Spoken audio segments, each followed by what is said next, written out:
So everyone who's watching, again, like at some point when she scales, these things will change, but why will they maintain that high level? Because she's inside it, doing it to the standards that she requires. And you are building this incredible, I mean, think of how long ago this was, just like the other day, like you just really started in the world of how long most of us have been around. So the quality and the care and the attention and the diligence and the follow through, I mean, this is the work part, where if you don't feel like it, you're doing it anyway, right?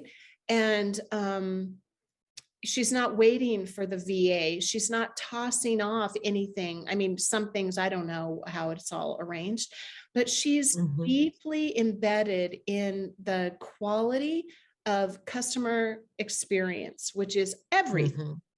How do you do the branding? Because you have custom branded products, right? Don't you? Or do you? Yeah, White label. I do. I That's do. what I was looking at. Yeah. Well, that's where my artistic background came in, where I do my own logos. I created my own brand. So I easily can make changes dependent on the product. Um, I can construct my logo or my brand trademark to fit any color, any style, because I created it and I have access, and that financially uh, helps me because I don't have to outsource and that's a major expense for a Oh, lot I'm of sure. companies, your branding. Yeah. So when I'm putting it on boxes or giving it to the printer, it's coming direct from me.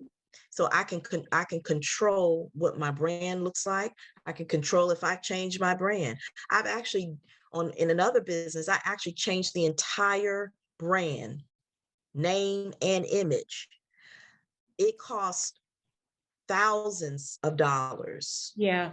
and in some cases, hundreds of thousands of dollars to do that. But because I control that part of my process, because my artistic background is a graphic artist, I can do that just like that. So what I do is I have agreements with the manufacturing units that I have that I'm trademarked. This is the Yeah. important part of why you should trademark, because you're giving your images to manufacturers who are producing and reproducing your product, and you have to give them these images. You don't want to look up and find that somebody is also producing your product to resell it in a different foreign market or somewhere else. So this is the part where you have to have this trust, but Yeah. have your legal stuff together. The importance of having that trademark and know some of the trademark laws. Yeah. Don't let it stop you from starting, because most of us will start without having a trademark. But Yes. know your legal rights to when you publish that trademark, you are considered the owner. Now having a registered trademark is the place where you want to be. And having an international registered trademark is definitely something that you want to have, especially if you're outsourcing your work in global markets, global manufacturers. So to answer your question, it's easy for me because I produce all of my marketing images and my branding. And then because I have a trademark, I'm comfortable when I give it to manufacturing units to put my trademark on my product, whether it's the packaging, the boxes, the pillow covers, the leather goods, a stamp made, anything that logo or that brand is affixed to, I own it. And make sure that you own your brand. There are things you can do to start off. Once you publish it, that's the whole idea of publishing it, whether it's on Facebook, Instagram, your website, you have rights to Yeah, that brand. that's right. But do your research, do your research. And that's what I did at first. I researched to make sure that I wasn't cross-referencing, because you want to be unique. That's the thing. When you pick a business name or you pick an image, you're striving for such a unique place that people will not forget it.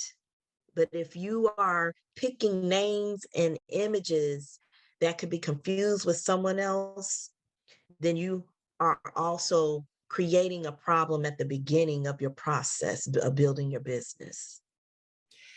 This is significant. I went through this with a trademark, by the way, so I know the pain of not doing it. And it is very expensive, by the way, to deal with it and fight it. Like, it's not going to be worth it for most people.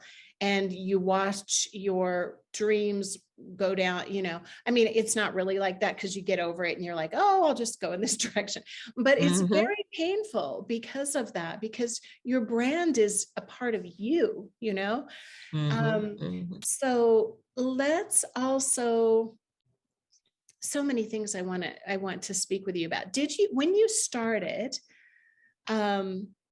did you launch with just a few products, or did you wait until, because you have a lot going on? You have a huge offering, actually. It's true. I'm amazed. So did you launch small, and have you grown, or how did that go?